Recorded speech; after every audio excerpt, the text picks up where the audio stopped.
Right, good morning, everyone, and welcome to the regular meeting of North Kawartha Township. It is May 19th, 2026. And I'd like to welcome folks that are joining us here live in the studio, as well as the folks that may be joining us online. And just a reminder to everyone that our meetings are recorded and they are uploaded to our YouTube channel. So any comments or opinions that are expressed during the meeting will be recorded. So just bear that in mind. And before we get into our business, council would like to acknowledge that we meet on the traditional lands of the Anishinaabe. In particular, our neighbors from Kawartha Anishinaabe and Curve Lake First Nations. We recognize and honor the original people of this place we call North Kawartha. As duly elected representatives, we follow this Indigenous practice of acknowledgement to foster respectful deliberations, thoughtful collaboration, and wise decision-making in our service to this community.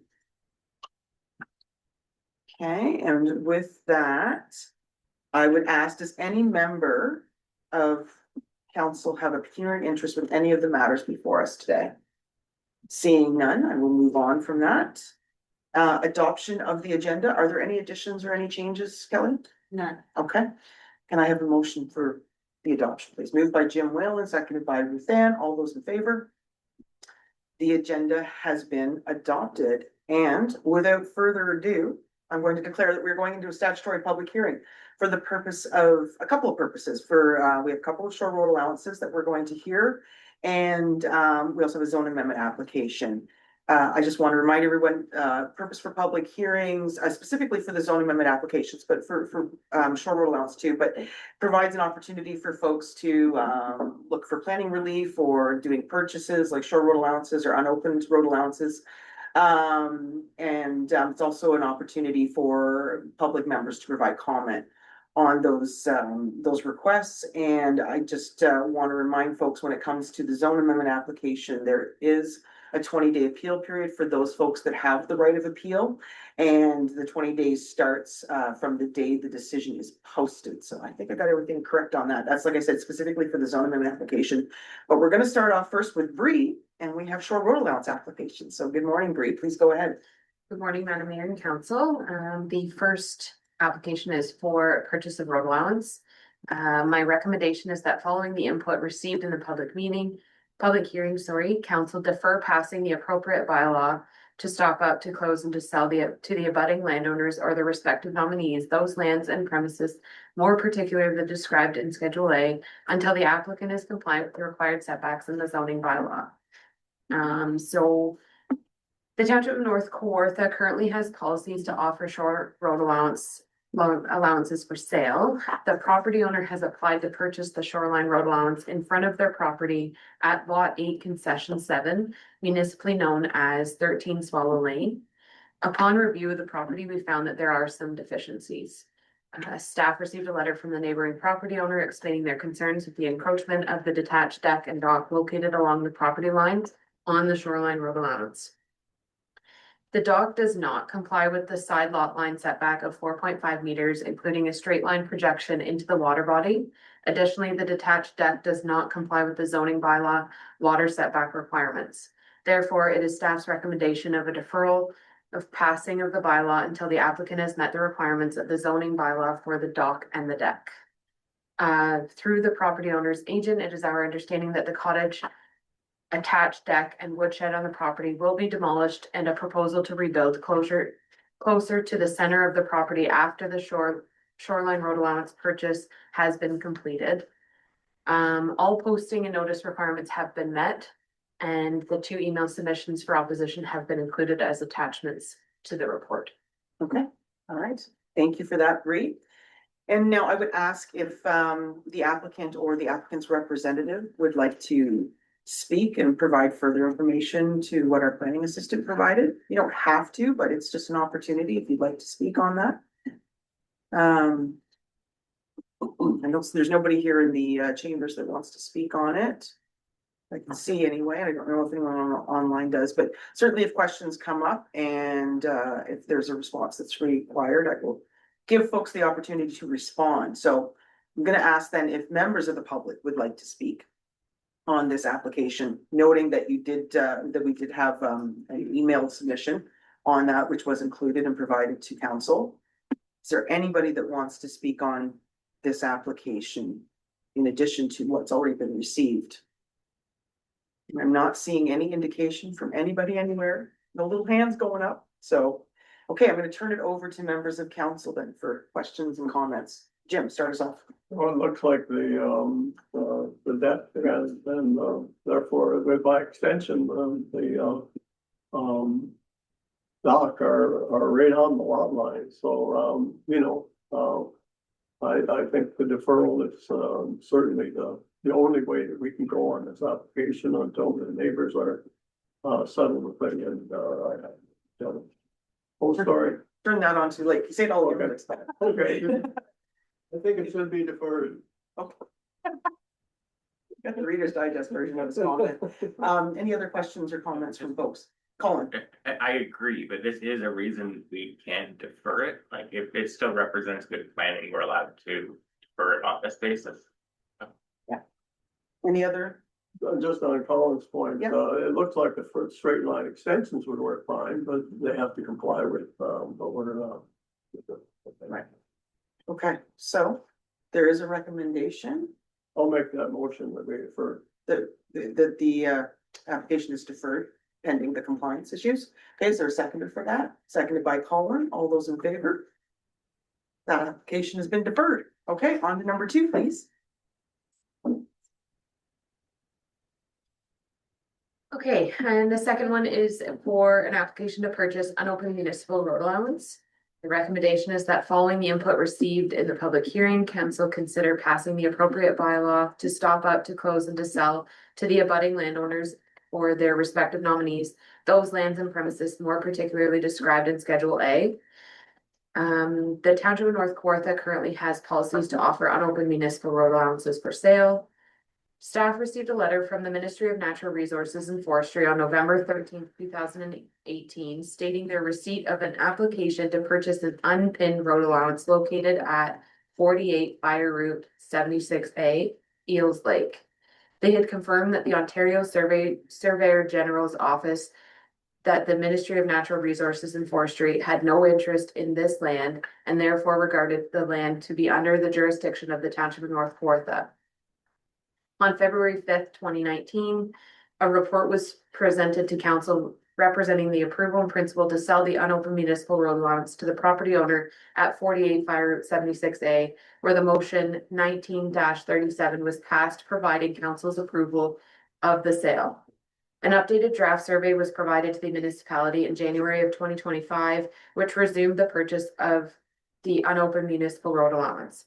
The delay in the purchase process was due to a separate inquiry and proposal to purchase the shoreline road allowance, which the property owner had decided to not proceed with at this time. The property was relinquished to the Township of North Kawartha in November of 2025 for the purpose of this sale. This unopened municipal road allowance is currently zoned Crown land.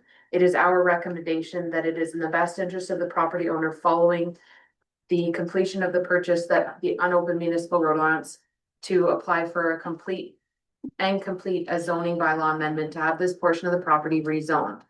I have included an opinion provided by our planning consultant Laura Stone, who explains that it is her opinion that should a parcel of land maintain a zone that is not consistent with the property it is merging with, a zoning bylaw amendment is required unless the aforementioned zone does not offend the zone of the property in which it is merging. When the abutting landowner applied to purchase the unopened municipal road allowance, the applicant in Schedule A has applied according to the above policies and guidelines and application process. All posting notices requirements have been met, and to this time we have not received any other written submissions. Okay, all right, thank you for that. Laura, did you, because I know you pulled up there, did you want to speak a little bit to the little orphan piece that's special for Eels Lake? Sure, thank you very much, Madam Mayor. Eels Lake is one of those places that has orphaned crown land. When it is sold from the Crown to North Kawartha, it maintains its zone. Right. If if the applicant were to come in with a building permit to put something on that particular stretch, Right. they would not be permitted to unless a rezoning goes through because it's crown land. So that's why there was some wording about whether or not the Yeah. zone offends Yeah. the merging But zone. it's not part and parcel of this today. It's not that this is No. contingent on this. We can proceed with this. and then Yes, the yeah. applicant. Okay. Okay, perfect. Thank you for that. Now at this point, I was gonna ask if the applicants or their representatives would like to speak and, or you don't have to if you don't want to, but, Hi, Steve Travers. When I approached M&R regarding that parcel of land along the water. Yeah. The OPC ground land, it was 2024. And I had anticipated selling the cottage by then, like within the next year. Well, that didn't happen. But I was advised by M&R that if I started that process of purchasing that crown land, yeah, it could create difficulties or at least some complications for the new owner, because now that piece of land would be kind of in limbo. Right. I wouldn't yet have it. In hindsight, I would have done it. I would have done it because that's when I started the road allowance purchase, right? right. So, I may have to rethink that if it doesn't sell this year. Nice cottage, by the way, It is. I can speak to it. It's lovely. Yeah, but we're just dealing with the little tiny piece that's from the old road, right? There's like a few properties. Am I? Yeah, go ahead. Ask this, so if I acquire that piece of land that we're talking about. Yeah. Am I permitted then to put a garage on that piece of land? So back to Laura. So through you, Madam Mayor, provided you apply for a zoning bylaw amendment to zone it to shoreline residential, which would meet the zone of your cottage property, then yes, you could. If you left the zone as crown land, we don't permit any structures to be built or any development to occur on that zone. Do I do that through this body? Yeah, talk to Laura. Okay. She'll be your guy for sure. Okay, all right. Well, thank you for that information. Can I just ask? Yeah, you can, go ahead. Or are you finished with the public? Well, let me just do that. If there's any member of the public that wants to speak on this, I know you said there was nothing in writing. And yes, get your mic on. I don't see, is there anybody online that wants to speak to this shore road allowance application? Or pardon me, unopened, or no, crown, what is it? It's a road allowance. I know. It's an unopened road allowance application, specifically crown land. Okay. Okay, I'm not seeing any indication that anybody wants to make a comment about this. Okay, Jim, now you can go. Thank you very much. You're welcome. Any unopened road allowance, absent of zoning, does this have zoning on it? Through you, Madam Mayor, yes, it does. So this one is zoned crown land, and that is a remnant from when it was owned by the crown. Okay, so they do need a zone amendment if they do it. Okay, that's all, that's the only question I have. Okay, all right. Any other questions or comments? I'm looking for a motion, people. There is a recommendation there. Ruth Ann, please go I ahead. would move the recommended motion. Okay. And you gotta put your mic on too. Sorry. Oh, are you gonna second it once she? Okay, I move the recommended motion. perfect. And Colin will second it. All those in favor? That is approved. Thanks. Thank All you. right. I told you 9:45. That clock is slow, but my computer, enjoy your day, guys. Thanks. Okay, thanks, Bree. And now we're moving into the one and only zone amendment application that we have before us. And Laura, you're back up. Please go ahead. Thank you very much. The application is zoning bylaw amendment ZA-03-26. The recommendation is that council approve zoning bylaw amendment application ZA-0326 to amend Schedule A8, which is one of the mapping schedules of our comprehensive zoning bylaw number 26-2013 to rezone the subject property in its entirety from residential and institutional to institutional with exception to permit a daycare facility. The applications are, the property information is 80 Burley Street, roll number 1536020-201, 16100. The owner is Gord Tucker. The agent is Compass Early Learning Center. As mentioned, the zones are residential and institutional. And the official plan designation is environmental constraint in Hamlet. So this property is well known to most of council, I would imagine. It's coming forward as a purchase by a daycare organization in Peterborough County. As the property exists today, it is zoned for residential, so that would not be appropriate for the property. Additionally, our comprehensive zoning bylaw does not have a definition for a daycare facility. So we need to just encompass that to make sure that the property is able to have that as a permitted use. So this application was measured against the provincial planning statement and it was found to be in conformity. It was also measured against the County of Peterborough official plan. Looking at the hamlet areas, it is in conformity, and with the environmental constraint, there is some language saying that provided it can be shown that there's not any ill consequences of development, there's no issue with a rezoning of that designation. The zoning bylaw, this property, as I noted, has split zoning, so the recommendation is to just rezone to an entirety of institutional with exception. And the attached zoning bylaw that is brought before council has that definition in it. So I'd be happy to answer any questions, should council have any. Okay, that's great. All right, so I'm gonna ask if the applicant or the applicant's representative is here and wants to speak on this, and I'm not seeing anyone online that I recognize, and there's nobody here in the gallery. So is there anyone that wants to, any member of the public that wants to speak? And just can I ask you, is there any written comments or anything on this? So we've had a couple calls just asking for clarification of what the notice was about. Right. Because notices are very legal and dry, it's hard to fully understand what's happening. Once it was explained, there were no comments. Okay, perfect. Okay, I'm not seeing any indication that anybody wants to speak online or in the gallery here, so I'm gonna turn it over to council members and Jim. The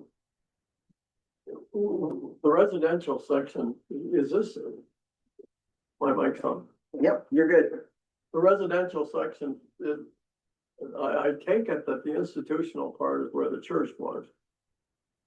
Okay, So through you, Madam Mayor, it would appear that the church is actually on the residential portion of the property. I'm not sure how that all worked out. I do know that there was an application previously that was not completed to sever the property. Yeah. Perhaps someone was looking at redoing the building as a home or something like that. It didn't come to fruition, so we have this split zoning. Yeah, I know, it was confusing for me too. I was like, when did it become residential? But, yeah. and you can see the R and the I, it is reversed on the little map there, so. Any other questions or comments? There is a recommendation. Who wants to move it? Colin, go ahead. I'll move the recommendation. Okay, I'll second it. and Jim will second it. All those in favor? That's approved. Thank you very much. This is definitely a Yes. good news story for the township. Yeah. Very exciting, exciting. Okay. Wonderful. Thank you so much, Laura. And before you take off, is there any stuff on here that you need to be here for? Because Yes. there is. Okay, well then we Yeah. could go and do that. Okay, but I'm gonna declare that we're out of statutory public hearing. Okay, and then we're gonna pull ahead the planning reports requiring action. So you've got a couple there. So the first one is to waive the fee from Committee of Adjustment meeting. So please go ahead. Thank you very much, Madam Mayor. So this one's pretty self-explanatory. It has to do with minor variance application A-09-26. The recommendation is that council approve a request to waive the fee for minor variance application. As I mentioned in the Committee of Adjustment hearing, This was considered by the Ontario Land Tribunal. The site plan concept plan was considered. This has to do with the setback from the garage to the right of way.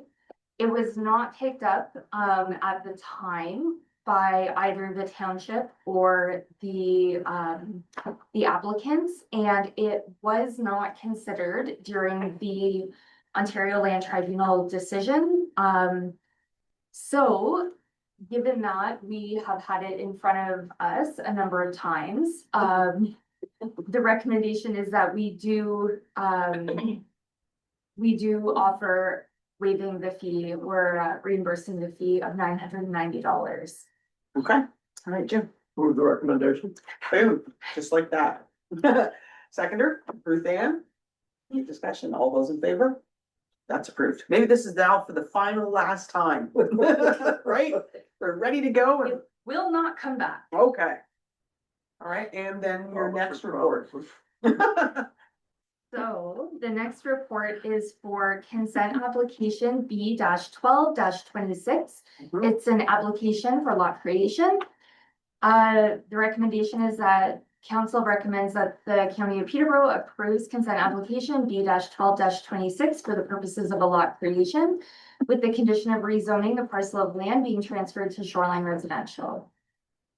The background is the subject property is 1695 County Road 504. The roll number is 153-010-200-08700, lot 11, concession 3. The property owner is Mike Watt. The agent for the applicant is Helena McMahon.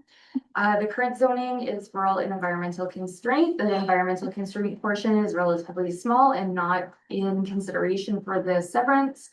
The official plan designation is rural. The existing lot size is 4.85 hectares. Retained lot size would be 2.15 hectares with 59.7 meters of frontage onto the 504. And this severed lot would be 2.7 hectares with 179 meters of frontage onto the 504. We do have a policy in our comprehensive zoning bylaw that allows for a severance to occur on a rural zone of a relatively small 2 hectare or above without having to be rezoned to rural residential to reflect the smaller size. So we do have that provision, but we don't have a provision for the retained. So the retained will have to be rezoned to reflect a rural residential zoning, as it would be deficient in frontage as well as lot size. There is one condition, but I would just like to make an amendment that Okay, good. there would be 2 conditions. The first condition is that the retained parcel be rezoned to rural residential with exception to address the deficient lot size and frontage. And the second condition would be a fee in lieu of parkland, cash in lieu of parkland for the severed lot. So it is the authority of the County of Peterborough Land Division staff to review the application in comparison to the PPS and the county's own official plan. But we are a commenting agency, so the recommendation is that we recommend that the County of Peterborough approves this consent application. Okay, perfect. And just can I make a note, because in the recommendation, and I just caught it now, the recommendation says the land being transferred to shoreline residential, unless I'm looking at the wrong one. So that's what I thought, I want to just note it for the record that it should be rural residential. Mine says rural residential. Does it, mine says shoreline. Oh, the recommendation says shoreline, yes, but the Down below says. the rural. conditions say- Okay. yeah. Perfect. Yes, I do see that. So that's probably why I didn't pick it up the first time. I just happened to be staring at it and I was like, oh, shoreline. And I'm like, are we County Road 504? Where are we? Okay. So we just make sure that we got that noted, and as well as the other condition was the cash in lieu of parkland, right, which is 800. Yeah. Right, the way it's always been. Okay, thank you for that. Any questions or comments? Yes, I have a question. Sure. By doing this severance, they're both, neither one of them is big enough for a rural zone. Why would the 2 of them have to be rezoned to rural residential? So through you, Madam Mayor, I'll read this section that we have in our comprehensive zoning bylaw. it says notwithstanding any provisions of section 17.2 A or B, which is the rural zone. To the contrary, where consent is given by the approval authority to create a residential lot, such lot may be used for a dwelling house, provided such lot in use has a minimum lot area and frontage of 2 hectares and 60 meters respectively. So that doesn't have to go through a rezoning. The separate portion, the retained would, because it does lose its rural designation. Thank you. Okay. All right, anything else? Otherwise, there is a recommendation. Who wants to? Anybody want to move it? I'm gonna let Colin. No, go ahead. Yes, I'll move the recommendation. Okay, perfect, with the 2 conditions. And seconded by Dan. Okay, all those in favor? That recommendation for approval is approved. Thank Right. you very much. Thanks, Lauren. I think that's it for you, Yes. with us anyway for today. Yes. All right, thank you so much. Okay, and just looking at the time here and then scroll back up to wherever we were. Peterborough County report. I have a couple of things and I think Jim might have some stuff to add, but we're writing it down. Where is it? Okay, so at our last county council meeting, we received an update to the municipal class environmental assessment for County Road 10. That's down in Millbrook, as you know. They're booming and expanding and building, and that road eventually is going to probably become 5 lanes, right? So there's a lot of work involved with that. Anyway, so we have detailed reports from the consultants as well as from our staff about that. We also received an update from Campbellford Memorial Hospital redevelopment to talk to us about some of the things we're doing. And it's interesting because I had made a comment about recognizing that healthcare doesn't stop at boundaries, right? And people are going to go where they have the access to it. Like I said, we're big supporters of the Bancroft Hospital because lots of us go that way, right? So totally understood why Campbellford was coming to Peterborough County. They highlighted the use of many of the folks like Asphodel, Norwood, and Havelock, Belmont, Methuen. A lot of the residents do use that hospital as well. So they just gave us an update on that. They didn't ask for any money yet, No. but that was that was setting That's us when the up. rubber's gonna hit. But I mean, it's a big project, and we know that. So it was nice to hear from them. And the other thing is, this is the season of retirements, and we acknowledged the retirement of Ian Mudd on at that meeting, and the rewirement, as I like to say it, because he's not totally done. He's going to go do some other stuff or whatever. But anyway, so yeah, so we had a nice celebration for that, and we've got lots on the agenda for tomorrow. And as you know, coming up on our meeting later on is the ERP report, and that is sort of dovetailing nicely because tomorrow at county, we're going to be talking about that as well. So stay tuned for the next county report, for all that good stuff. Did you want to add anything? The only thing is tomorrow we're gonna be looking at a motion, notice a motion to Yep. move the building department or move the planning department to the county. Well, no, it's not quite that. It's a motion Well, about contracted to study services. What's contracted services like we do for IT and HR, right? That's what I think it is. But anyway, there's going to be some discussion around that. Anyway, well, you make it sound like it's anyway, okay. Stay tuned for the next county report. Any questions or comments? If not, motion to receive the county report. Motion by Colin, seconded by Ruthann. All those in favor? That has been received. Crowe Valley, Colin, what's happening? So we're meeting this Thursday, so it's mostly Okay. a non-report, but as you can mostly see with your eyes, the water levels have been coming down significantly, Yeah. rapidly. Rapidly. And it seems like everything's under control for the time being, but I'll have more thorough report after Thursday. If I may, I'd be interested to know, because I know despite the rain and the snow and the flooding and all of that, things are dry. Even in the bush, like when I've been out around my lake and stuff and just the swamps and everything, it's just like, I expected them to be more full and they look like. They're not. Well, So, and then you're hearing talk about the super El Nino. So I'm wondering, like, is that something the conservation authorities may be considering in terms of, like trying to hold stuff back, right? Like, because this could be a pretty challenging season for us. I don't know, that's the thing, you can't predict it. But all signs are pointing to. Yeah, no, and I think knock on wood, like I think wildfire season started in Alberta already. Did it ever end?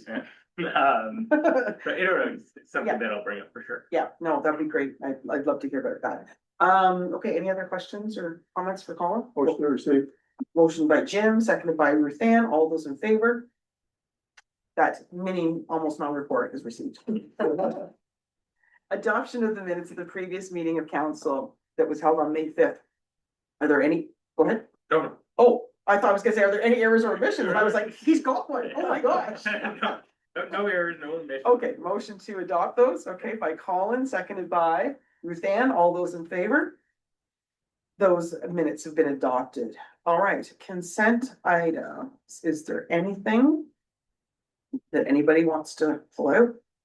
Nobody told me, so I'm giving you another chance and just in case, but if not, motion to receive the consent, agenda. Moved by Ruth Ann, seconded by Jim. All those in favor? The consent agenda has been received. Holy smokes, we're flying, people. I know I shouldn't jinx it anyway. Gary Giraldi, he just popped up in his canoe. Good morning, Gary. You're up next with budget reallocation report. Good morning. Good morning, Madam Mayor and Council. Can you hear me okay? Yep. Perfect. Before you have a report in reference to lawnmowers, the Township of North Kawartha reallocate $1,966.18 included in the Parks and Rec capital equipment budget for a new Toro 6000 series zero-turn lawnmower to a new Toro 21-inch heavy-duty commercial push lawnmower. So the bottom line is we came in $2,600 under budget. We had in the waste budget to purchase some new landscaping equipment. We'd like to donate them the Cub Cadet mower we have and purchase the new Toro commercial push lawnmower. It's more heavy duty, suits our needs better, and also enables the waste department to get some battery operated blower equipment within the allotted budget we have. So in the end, everybody comes out happy and we still come under budget. Woohoo. Jim. Let's make Gary happy. With the recommended you to move it? Recommended. Perfect. Okay. Is there a seconder for that? Oh, seconded by Ruth Ann, pardon me. All those in favor? That recommendation is approved. All right. Thank you very much. Have a good day, everybody. All right. See you. Thanks. Okay, and up next is emergency services, and I see that, yeah, Jesse's online there. Good morning, Chief Lamb, and please go ahead with your report about the frontline pumper tender results.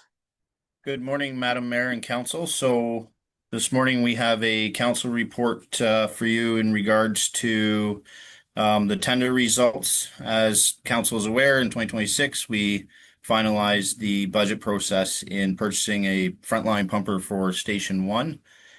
And we've listed the two tenders that we received, and we are recommending that we go with City View Specialty Vehicles as they came in on budget and meet all the specifications that we require. All right. Thanks for that, Jesse. Is there any questions or comments for the fire chief? Yeah, go ahead, Colin. So, there have been discussions in the past about detail level and RFP responses. This is one of those times that I do have a concern. Who makes this fire truck? Like if we're gonna be spending this amount of money, I think the name of the product that we're buying would be appropriate. It's the City View Specialty Vehicles. So that's like a multi-company dealer that sells lots of different makes and models of fire trucks. Okay, so you wanted, no, go ahead, Jesse, sorry. So it's through you, Madam Mayor. So City View Specialty Vehicles is a distributor out of Mississauga. The fire truck is built in the United States. I think it would be tough to find a Canadian made fire truck that would come in at the $700,000 mark that we budgeted, as the next Battle Shield Industries came in at $745 as the resort You can see on the report, sorry. So there is a quite a price difference, so I would just point that out. Can I ask just to, on Colin's point though, so with the Battle Shield Industries vehicle, do you know where that was made? I would have to look that up, but it is Okay. it is in Canada, yes. It is in Canada, okay, but that's the difference between those two prices right there.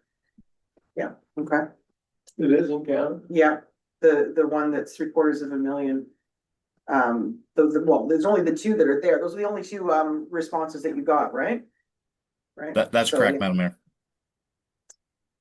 Okay, so, yeah, And sorry, just a secondary question. It said that manufacturers were made aware. I know we advertised it on our social media, but were we reaching out to manufacturers and letting them know that the RFP was out, or what does that mean when you say manufacturers were made aware that we had the RFP?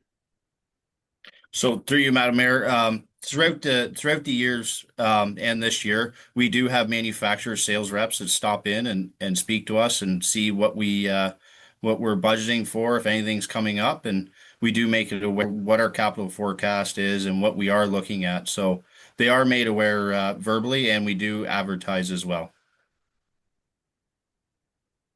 Sorry, can I just throw one extra thing in there? I do believe that it's tough to get some of these tenders too, because we put a 365-day turnaround on this. If we were to put a 3-year leeway on it, then we would get more tenders. But we are buying basically a demo stock fire truck to fit our needs. We're not buying custom fire trucks. all right, So I'm not sure if maybe some of the Canadian dealerships don't have the stock to meet our 365-day deadline. I'm not sure. Jim. Why do we need it so fast? I know the last one took a couple or 3 years. Why couldn't we wait for it and maybe get a Canadian within the 700,000, Jesse? Through you, Madam Mayor, The fire truck we're using is in that bad a shape? Through you, Madam Mayor, it reaches the 20 years, so we're just following the FUS standards that we have. If we want to do the 3-year, then I would suggest that we look at what roads have done, and we pre-order 3 years in advance to when that truck is up for renewal. That may be something that we do want to consider when it comes to our capital forecasting and stuff as well, like plan accordingly for that, so. Yep. I'm not convinced that we shouldn't spend the other $75,000 or $65,000, pardon me.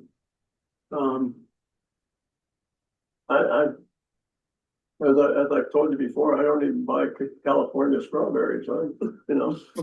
The plain strawberries will be coming soon enough with this I weather. know, I can hardly wait. Because those Canadian ones are little. Well, so the recommendation, I mean, if you're looking to change it, then I mean, we'd be looking at an amendment to the budget. Correct? Because because we'd only budgeted the 700,000, so you'd be looking at 45,000. saying that instead to go the other way. So, Alana.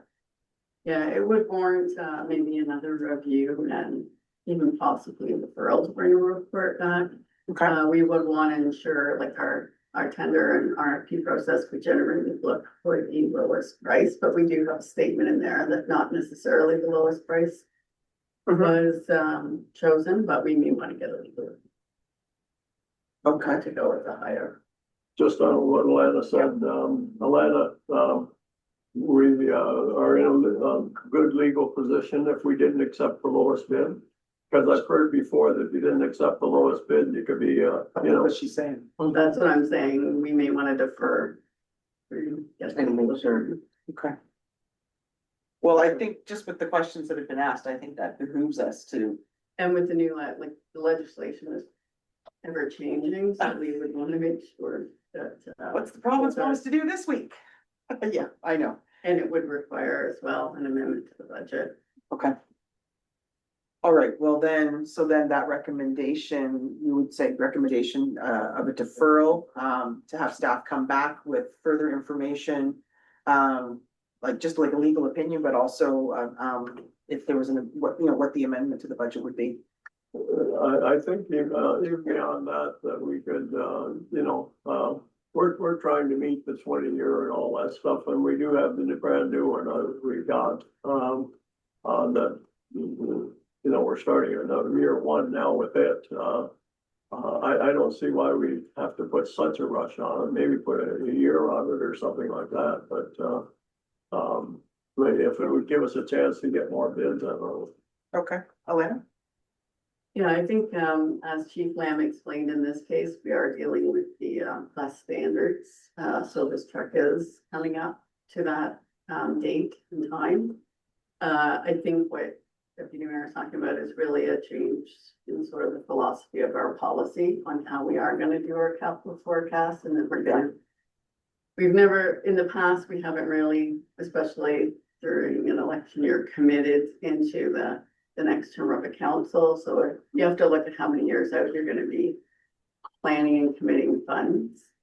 So if that is the direction the council wants to take, then we would revise our 10-year capital forecast to start the process like 3 years earlier, so that we know that we are allowing for and as Chief Lamb also said, we're not ordering custom built. A lot of the departments define exactly what they want in the truck, looking to stay within the budget that's approved. We are accepting like a demo as long as it meets all of our critical criteria.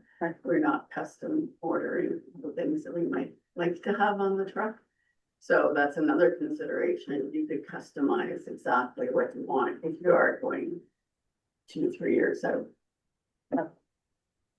So, And this may be a redundant part of the question, but Jesse, City View, do they supply any kind of Canadian vehicle, or are they all American?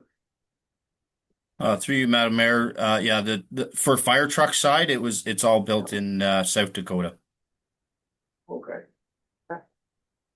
yeah, Elena? One other question I might ask, I'm not sure if Chief Lamb would know, but the Battle Shield Industries vehicle, is there any, like do carts go back and forth across the border, or is it entirely Canadian? Do we know? Through you, Madam Mayor, I'm sure there are parts that go just like anybody else's automotive vehicle that go back and forth between the borders, but I couldn't answer 100% on that. Okay. Okay, well, council, what say you? There is, like Elena suggested, we could defer this to bring back some more detailed information about those bids and what the implications of whether or not we switch and don't go with the lowest. And also, like I said, some future consideration when it comes to our capital forecasting as well. So what do you want to do? Well, if we do anything, I trust Jesse's judgment and so on and so forth, but I just like to think that we covered all the bases to try and get a Canadian, $600,000, $700,000 over, why wouldn't we try and get the, Canadian if it's even possible? So would you like to make a motion to, oh, sorry, go ahead, Jesse. Sorry, Madam Mayor, I just wanted to, I didn't think I addressed, I just wanted to say that the Battle Shield Industries fire truck, the Canadian made one, it did meet all of our specifications as well. So the reason we recommended the City View is basically based on price. So just so the council is aware, the Canadian one did meet our specifications as well. Okay. And can I just ask one more question? Jesse, is there any negotiating with these people when you order something or looking at the RFPs? Can you go back to them and say, hey, can you do a little better on this because we like to buy Canadian? Through you, Madam Mayor, there is the possibility of yeah, reaching out to them and having those discussions, and going from there. Yep. We might, So- we Yeah, might go be ahead. able to work with them. Maybe there's something that, we can delete off our side that doesn't impede safety or, firefighting, abilities. So yeah, there could be room for, but I would assume it would be $5,000 probably, unless what we could come up with, but it is something. So, from the sounds of it, I don't know how to word it, so, 'cause I would say that council defer the approval of the frontline pumper purchase, just pending further review and further information as discussed. Like, we're looking to, like, a legal opinion, but also, Jesse, you can check back with Battle Shield to see about, if they could do a little better on the price. But just basically, I think on the discussion that was had, I think staff, you guys know what we're looking for. And it's not gonna take you like months and months, right? I mean, we know that, hopefully can bring it back sooner rather than later, and council can decide at that point. So I don't know, Kelly, do you have a motion there from all of that? Yes. Okay, I'll okay, read yep, that. please. That council defer the purchase of a 2026 frontline pumper RFT 0326 for North Kawartha Emergency Services as tendered to allow staff to return with a report that provides further information. further information. That's exactly what Jim Yeah, said. I'll move that. Is there a seconder for that? Seconded by Colin. All those in favor? That has been deferred. All right, thanks, Jesse. And we'll Thank you, hear Madam back Mayor from and you. Council. All right, take care. Thanks a lot. All right, and up next on the hot seat is Mackenzie to talk about ERP. Yeah, she always wants money. Oh my gosh, her and county, but it's coming tomorrow and I'm so you are aware, it is, I know you had two options that the county was looking at if everybody bought in, but it's definitely going to be like individual, not all municipalities are gonna join in, right? Yes, so, first of all, good morning. Yeah, good morning, sorry. That's okay. Yeah, so it's a straightforward report and it's also not, because everything is still very much in motion, so our ERP system, really the biggest component for us, obviously is our financial system. So that's our general ledger, and then also the tax component. Right now, we do all of our taxation in-house, including processing our tax bills, printing them, mailing them, whole 9 yards. That's all taken care of in-house. So with our current system, Microsoft Dynamics GP, going end of life in 2029, whether we like it or not, we have to find another solution for it. It won't be viable to stay with it. And this is it will be an extremely large project. It's a very large undertaking to transfer your entire financial system. On the other hand, it is a good time to maybe review what our needs are, what we're looking for, and look at alternative solutions, which is, I think, also the perspective the county is coming from.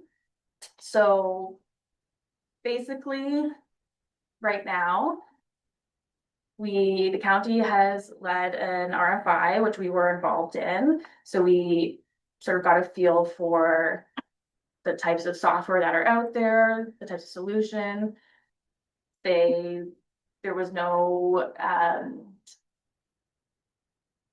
one was eliminated based off of price point or anything at that point. So we got to see sort of the multi-million, Cadillac version all the way down to your basics. And as of right now, no decisions have been made, but county is taking a report to county council tomorrow about the ERP system replacement.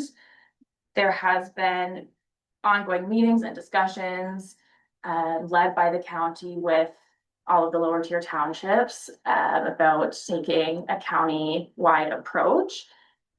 It is looking like that likely not all townships are interested in that approach at this time, although no one has 100% committed in or out yet, because We still don't know exactly what the county council is going to say, where that's all going to fall.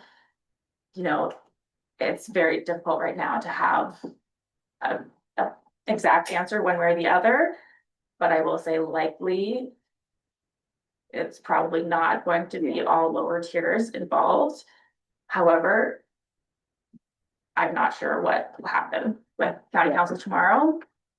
County staff have also expressed that due to the timeline where we're at right now, and the length of time it's recommended to migrate your ERP system from start to finish, 24 to 36 months. We really should be starting right now. So I believe they would like to put out their RFP on the 21st, the day after tomorrow's meeting. So we have a very limited time to make our decision if we would like to be with the county's RFP and work with them, or if we would like to tackle this on our own.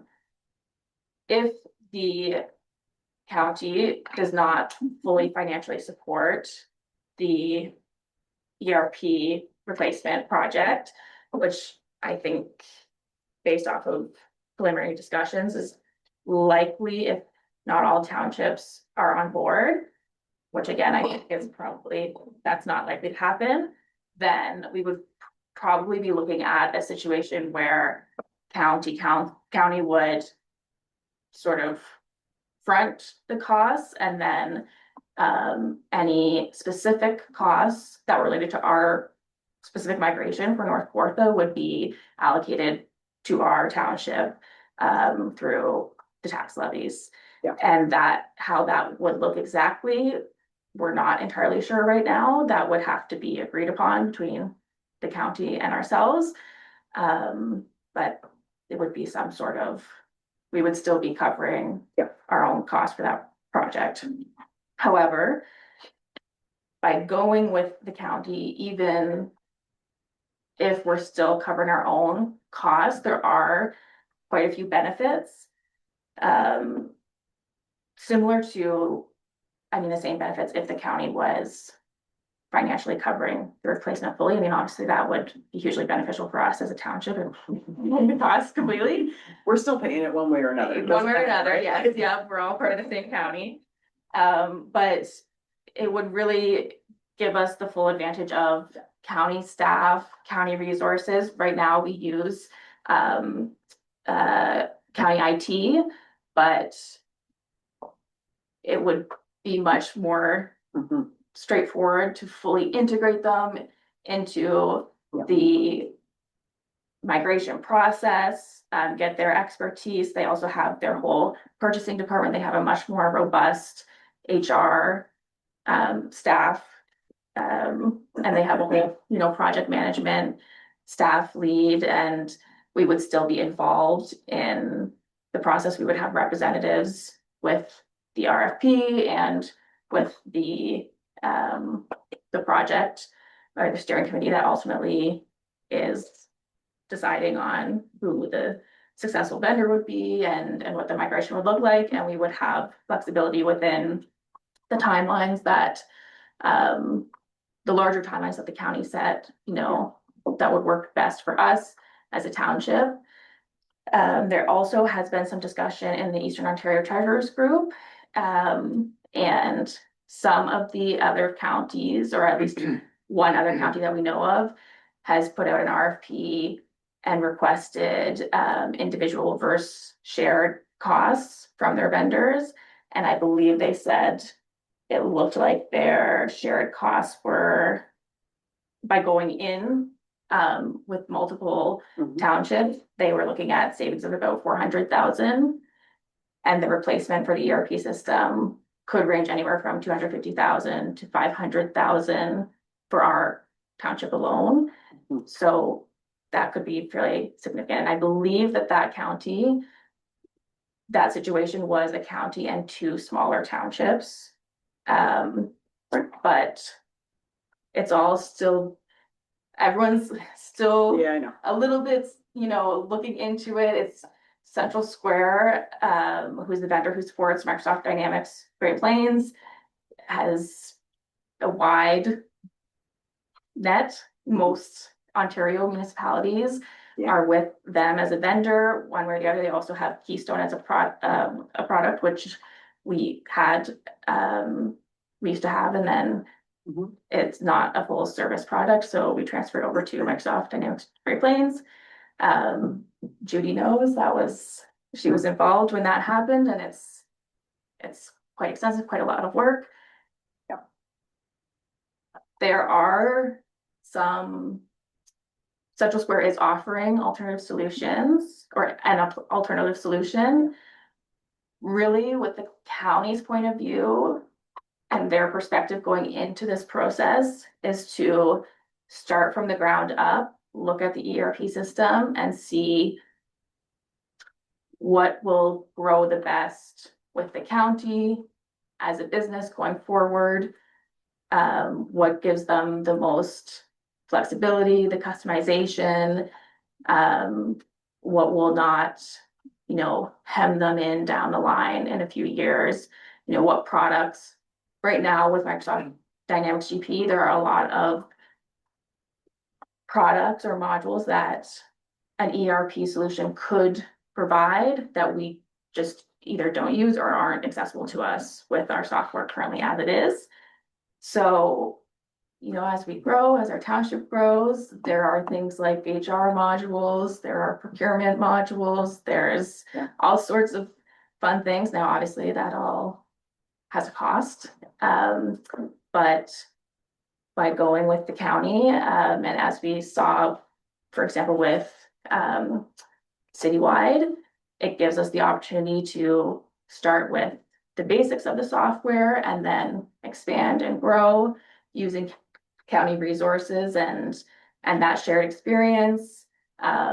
We can lean on each other for resources and troubleshooting, and if one of us gets a module and then down the line another person's interested, it just builds that network of support, which we found personally very helpful. And then also with the ERP system, it will have effects with all of our software. Basically, any of our system software could be impacted by the ERP system, and whether or not whatever system we use offers that same service or integrates well with that other service. So, for example, looking at Citywide, the county also uses that. I believe they're not actively looking to move away from that software. They are happy with it, as are we. But if the ERP system that they eventually choose down the line has some new beneficial integrations with Citywide, or they can pull in more of the information into sort of a one source of trust, one source of information in the ERP system, bringing it all into one place. If we're uploading and sharing planning documents, building documents, all of those sorts of things, it helps to have a similar service, a standardization of data, all that good stuff. And ultimately, I believe our staff perspective is whether we RFP on our own or we do partner with the county, we're looking at a significant cost to replace the ERP system regardless. And from what we've seen, hopefully even without the county going with a full financial support, there would be cost savings. I mean, even staff resources alone, I'm not sure. It's such a large project and it's such a tight timeline that if we were to do it on our own, I think we would have to be just looking at what we can make work rather than what might be best for us long-term, potentially. So at this time, staff are recommending that council does support our participation in the RFP process. we do have access to the draft RFP and to the requirements and recommendations in that RFP process, and the county have said we are welcome to give our input and add, you know, if we have requirements instead of asks that we need met in the RFP, then they're, you know, for them, the tax module and taxation is not a consideration at all. They don't process taxes on a county level, but they understand that in municipalities, that's essential. We cannot have an ERP system without that, so that would be, you know, a must-have in the RFP when it goes out. Yeah, but Depending on- yeah, they better make sure we got the tax module. Depending on what Yeah. happens tomorrow. Yeah. Staff will likely have to make a pretty quick decision. Yeah. I think we kind of know which way we think it might go, and we think it might be best to stay with the county during the RFP process, but we wanted to wait and make sure we made council aware of what was going on, and before we get into anything fully.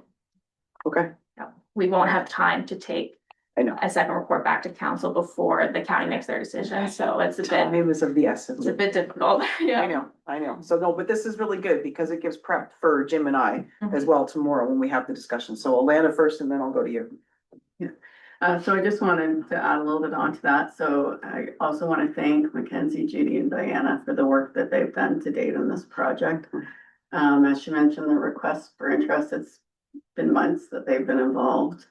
And I've received many compliments on the input and participation that Mackenzie has provided. I really thought it was important. There was some discussion that it wasn't necessary to bring it to the lower tiers first, but I really thought it was important for council to exactly understand the situation that we're in prior to the commitment. Obviously, if the system is funded by the county, that's a huge advantage to the township. So why wouldn't we want to participate?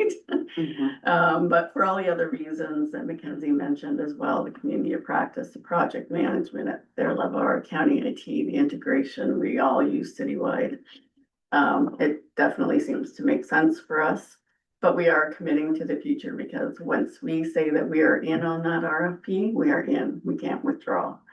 Yeah. So as Mackenzie indicated, there's like an overnight decision. If right now we have said that we are interested in moving with the county to pull our name off that RFP, unless the decision at county tomorrow is, well, you're out of it anyways, because there aren't enough townships. We're going on our own. Here's the RFP. You can use it and go on your own. So I just wanted to be really clear, that once we are in, if we stay in that RFP. And I think that's all I wanted to add. Okay, Jim. Great report.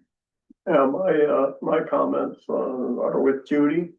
Because when we first went on the computers, she told us how much money we were gonna save. And I'm just wondering if she can give us a projection of when that's gonna start. To be fair to Judy, we've been with Great Plains for 20 years, I think 2003, it was actually. so over 20 years. It's as old as us. Oh my gosh. Yeah, a long time. I don't think in my opinion, there's no ifs, ands, or buts here. It's just a matter of, we're gonna be in, and in my opinion, we're gonna be in, and it's gonna cost a lot of money. So just, okay, go ahead, yeah. Yeah, no, I actually completely disagree. I think what Alana said alone about being sort of committed once we say yes to this RFP is enough of a reason to say no. This is gonna be millions of dollars over the year. Software as a service is an expense that just compounds and grows, and the license becomes more and more expensive each year. And it may be that this group got $400,000 in savings, but if they were able to get away with a software that would have been half the cost, but have gone together as a group and ended up with one of these Cadillac softwares, and actually you're spending more money and you're not actually having any savings. So this is really, really important software. I think this is something that we need to make sure works for the staff in the finance department. And I'm not comfortable leaving that to another group that doesn't even quite pack them. So, yeah, you go. Yeah, if I may, Yeah. that certainly is a concern, and it's something that was discussed at length during the R5 process, as well as during the discussions leading up to this report that county has taken to county council and the decisions from the townships. I don't believe that, you know, these Cadillac services would be likely one of the preferred options. I mean, the county is well aware of what isn't in budget, and we have discussed at length what basically the operational cost would look like moving forward. So within the RFP, we would require the vendors to outline, you know, not only what the one-time costs are, but what the costs are year to year, if it's based on licenses, number of licenses, if it's based on cloud storage space, if it's based off of number of modules. There's a lot of different ways vendors do break down their costs and their operational costs. I will say that that is a concern with the product that the vendor we're with right now, Central Square, is offering, is that they're waiving some of the migration costs if we stay with them, but we have concerns about the operational costs going forward, as well as the support we've received from Central Square to date. And we would have representatives on these committees, so it wouldn't be, you know, without our staff's input, we would have to all agree on the software going forward. I will say there might end up being some, you know, meeting in the middle if need be, but we would never agree to a product that we wouldn't be able to support financially, and that wouldn't work, yeah, for our staff going forward. There's something that's in your report, because I have both the reports up here. But this is key, and I'm sure it will be highlighted tomorrow, but that the county's looking at creating a steering committee. And that would be representatives of all the participating townships to support like the strategic oversight and all the decision making. So we wouldn't be out of the loop necessarily. We would be, and we'd have to be heavily involved, right? And we have to make sure that we have our perspective there. But I also wanted to say too, where did it say? Yeah, so the county staff, so they're recognizing there's the potential for the cost savings by partnering and the long-term value associated with increased intermunicipal ERP alignment. And wanting to look at a collaborative approach. So to support the flexibility for participating municipalities, the proposed approach would allow each partner to configure the selected ERP solution to meet its specific operational requirements, including the module selection, all of that. And to just basically the efficiencies and advantages of having a shared vendor and solution framework. So I mean, there's a lot going on here, and I just wanted you guys to know that the recommendation is that staff be directed to issue an RFP for a new enterprise resource planning system, including participating townships, and that the project cost will be allocated proportionally to each participating municipality in a special levy. So that's how they're going to do it. If not everybody buys in, and I don't know, I'm making assumptions here. I feel like, what is it, like 7 out of 8 maybe are ready to do it? I don't know, right? But it doesn't, who knows what's going to happen tomorrow. So Alana and then Colin. I would say that it's fairly split from the Is it? expectations that we have. It's probably maybe 50-50. Okay. Was it 50-50? Wow. I thought it'd be, I thought there'd only be 2 of them. We really thought that there would be a lot more, considering if the county is willing to fund it. And that's been the model in quite a few similar counties where the lower tiers are all part of the same system. Yeah. So that was one thing that piqued our interest. Yeah. The county did say in discussions too, I mean, as Mackenzie indicated, they've looked at multiple softwares, but they have also said that they will be taking in a reasonable approach because they know they're not going to be able to afford the Cadillac version. Right. There's a fair amount, but there's probably some costs identified in the county report, that they're looking at. Yeah, there's certainly, I don't think with those funds that the tell after. I'll just tell you just before you call in, it's just that there is an approved budget of 500,000 to support this project. And they don't really, the full cost is not gonna be known until the RFP is awarded, right? But based on the information provided by other upper tiers, they're saying, they're anticipating the cost would be in the range of 200 to 300,000. So, but it's a large undertaking and it's requiring a lot, so, okay, I'm gonna let Judy go and then you call it, sorry. Sorry, if I may. I just wanted to add the note that how beneficial it is to have the same software as the county from the IT perspective, because with Great Plains, the county having Great Plains, we had Great Plains, we run into an issue and we can contact IT and they would say, yeah, we already dealt with that here. Here's your solution. Whereas if you don't have the same software, I'm not sure how much the county IT, how far that would go, or it might take longer. They might have to look into that program itself. And it's I just found it so beneficial over the years, and having, support from another township that had the same program too. You could call them up, and I know Diana still gets calls from one of the township about Great Plains because they had new staff and they wanted to know the process. So she's helped them out quite a bit, and it's just so beneficial to have that. Okay, Colin.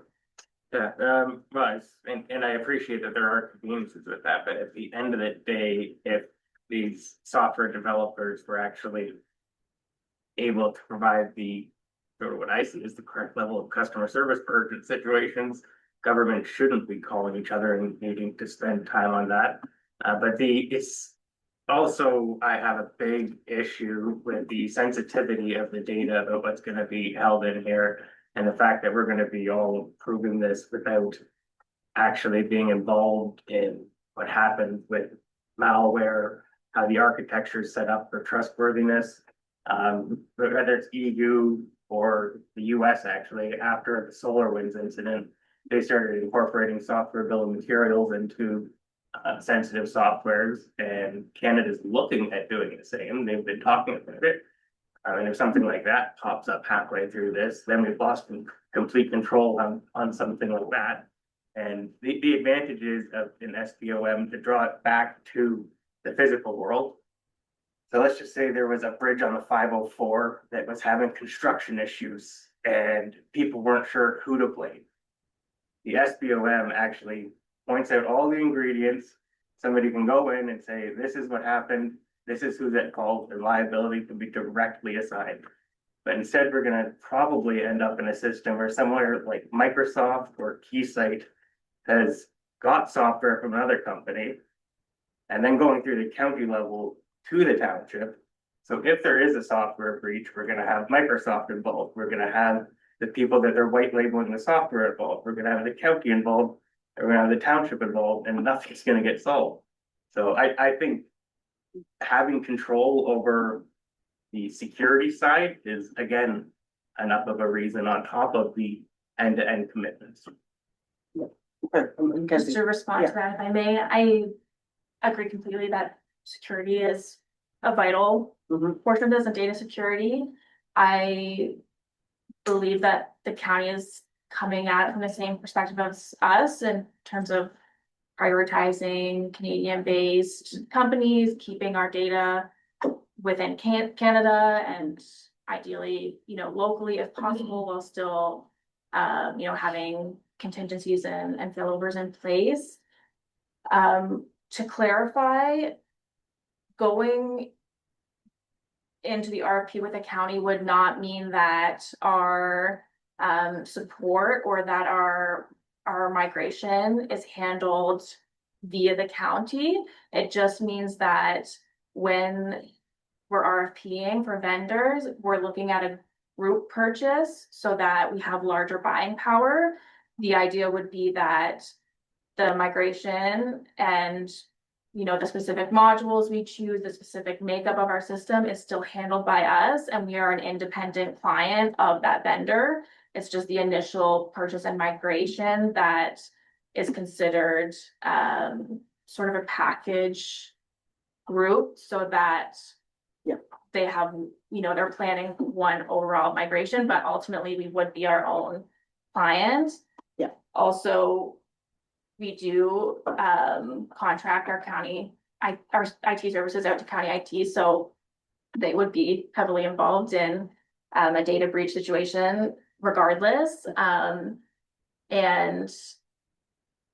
to speak to your point a little bit about support from specific vendors and the speed of that support, ideally, yes. Their service level agreement would mean they would get back to us right away and resolve things. Sometimes that takes more time if it has to go to their developers and go to, the back end team.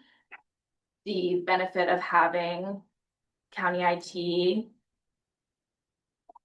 and the county and other townships that they go in on this RFP and being able to lean on each other is that we aren't all taking small issues, to a vendor for support independently.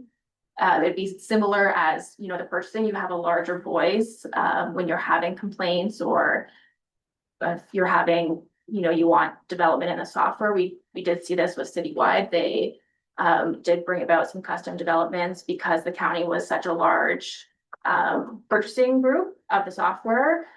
So they were able to develop custom integrations and builds and add features that the county staff were asking for because they were making up a much larger base of their clients. But certainly I think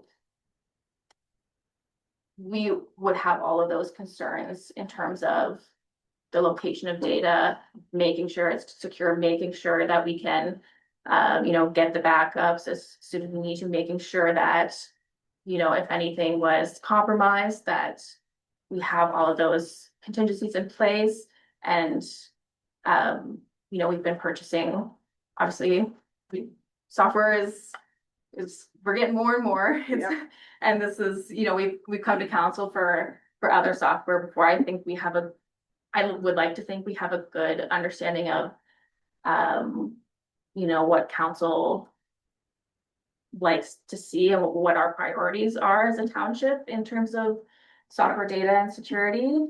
But it's true that, if we are going to join into this RFP with this timeline, we won't have a chance to bring back like a draft RFP with the requirements staff have laid out to council before it goes out to the public.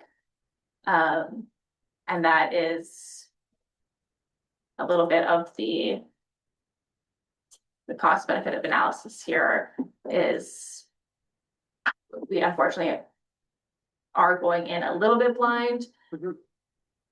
I don't know with our timelines what it would look like if we were to do this independently. Where we might, if we could be as thorough or have as influential as a voice with vendors as the same as if we were with the county. My other concern is in the past, because we're a smaller municipality and a smaller client base, that will sometimes vendors will sort of disregard our RFP by default because we're not big enough to be a worthwhile client to submit to, which when we're with the county, we have a lot more pull for that as well, which usually a larger company, a more developed product, maybe ideally somewhere in the midpoint, not, super expensive, but not, you obviously don't want the lowest, cheapest solution that's maybe cutting some corners. We want to see that, I believe, would be a product that would have that type of data security that we could request in an RFP that we would be looking for. Jim? Yeah, being very honest, I haven't understood much since the Sunday morning, but.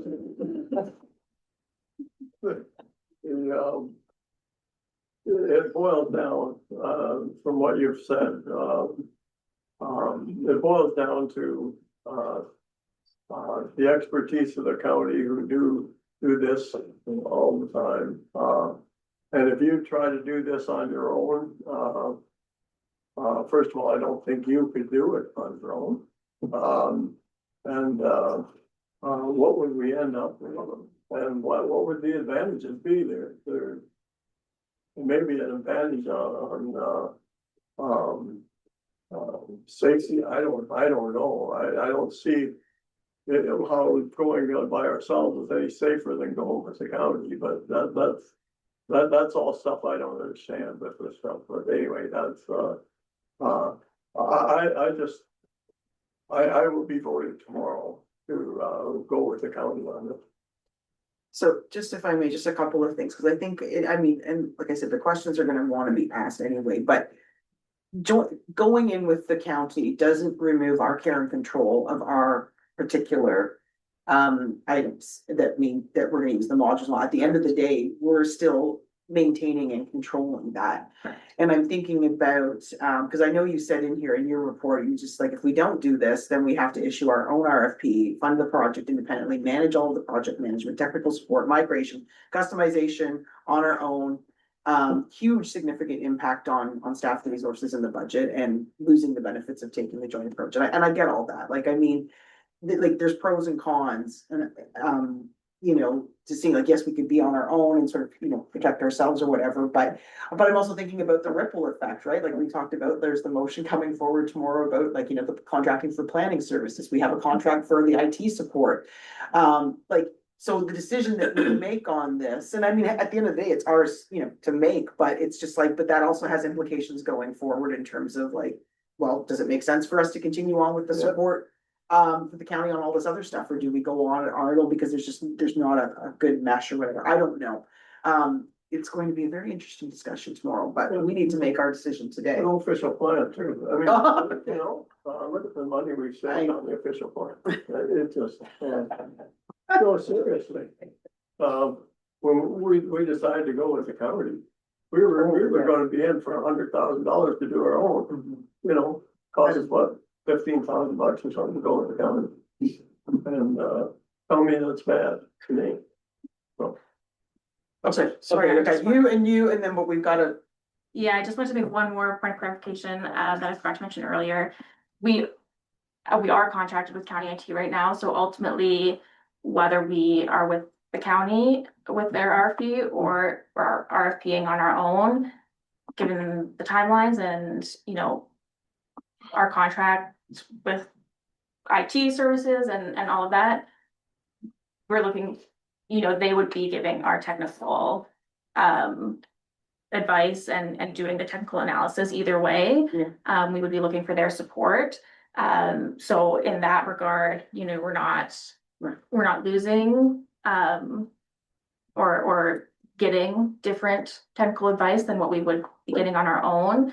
And the other thing to consider that sort of touches on what Judy had mentioned with the county IT contract, if we are choosing software that they don't already have in-house, there can be other costs from the IT side, because it would likely become a project for them because it is software that they wouldn't be familiar with, wouldn't know how to support. There would be additional costs from that end, to make sure that, we have everything secure and done correctly as well. So like you were saying, we have a lot of services that are shared or uploaded to the county currently. And it maybe makes, they're sort of already doing some of the services that they would be doing for this RFP. So that could be a factor in the decision as well. Okay, Alana. Mine was sort of similar to what Mackenzie was saying. We have to have a certain amount of trust in the checks and balances in the process and the evaluation. Right. The software would have to be vetted by the county IT for us, just as she said, so it would be a project cost, so we would have to pay them entirely to do that for us. And we may even need to hire contract staff when that project hits, because we might not have the human resources, and we definitely would need, project manager, like someone would have to be in charge of that, running that project, so I think you might be looking at some additional staffing there. Yeah, all right. Yeah, so then there's, like I said, I didn't realize how close it was. I mean, like, it's gonna be interesting discussion tomorrow and see what happens. Yeah, because depending on that, I mean, we might be coming back here anyway, right? We don't know, right? But this is a good report. There's a lot of detail, both on your report and certainly from the county as well. So, I mean, we need to decide what it is that we want to do. Did you have your hand up for one more thing? Yeah, the only additional thing I was gonna say is, obviously, we don't know how the discussion will go at county council tomorrow.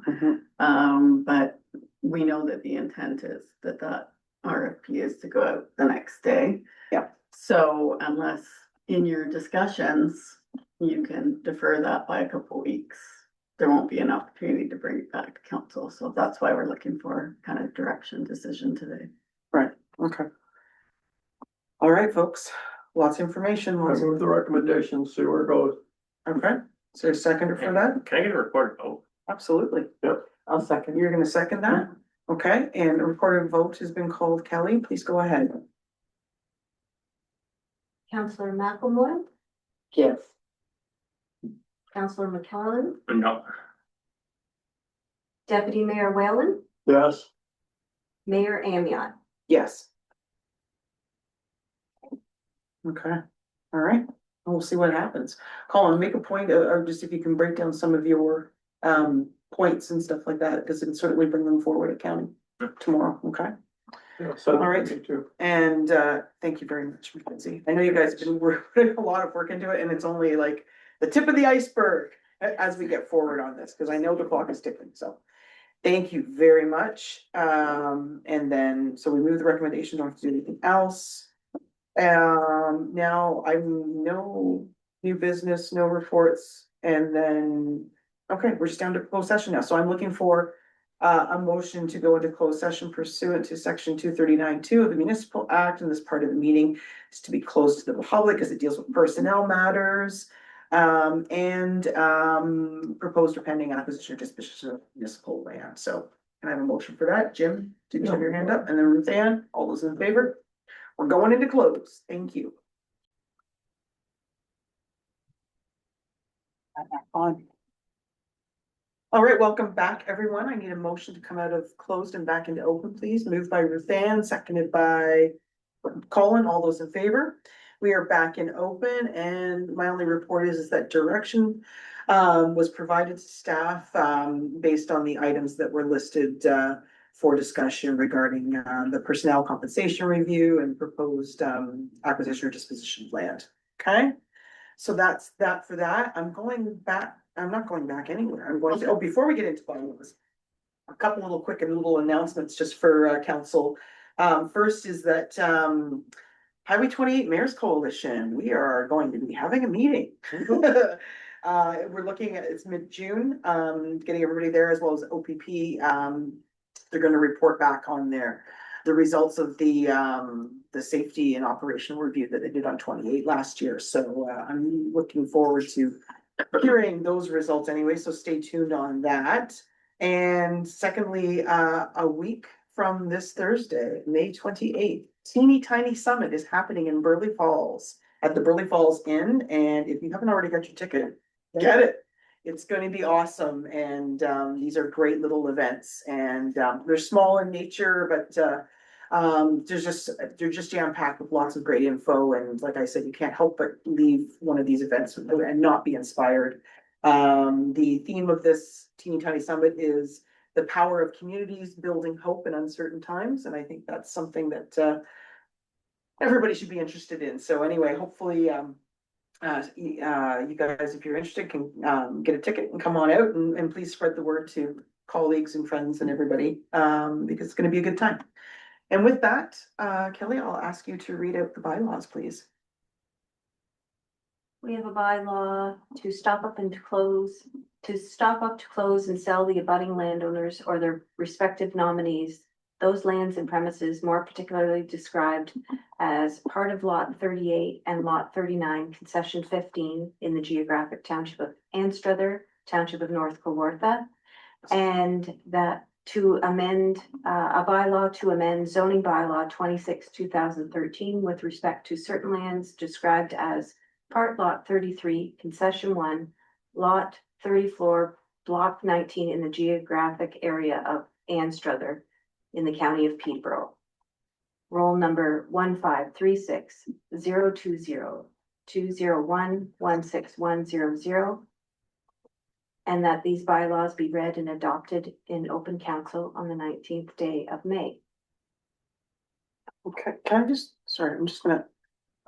Which is the We first only bylaw? had two shoreline road allowances, Yeah, and one of them was put on. Yeah. The shoreline road allowance was deferred Yes, and the municipal road allowance was approved. right. So which is, Yeah, but you got two stop up and closes here. No, there's one stop up and close. That, the This- one is deferred This one's a deferred, on the agenda. and that one she read. oh, okay, pardon me. She only read one. Okay, sorry, Oh, sorry. can you read one? I was reading two, you were reading one. My apologies, because I was like, oh no, wait a minute, we can't approve that. Okay, perfect. So there's only the two. Thanks, Jim. You were doing the same thing I was. Okay, can I have a mover for those two bylaws, please? Moved by Ruth Ann, seconded by Jim, all in favor? Those are approved. A motion to confirm the proceedings of today's meeting, please. Moved by Jim, seconded by Ruth Ann, all in favor? It's carried. And motion to adjourn, please. Moved by Ruth Ann, seconded by Colin has to do. Colin has to do it. Jim's gonna third it. I'm gonna fourth it. Thanks, everyone.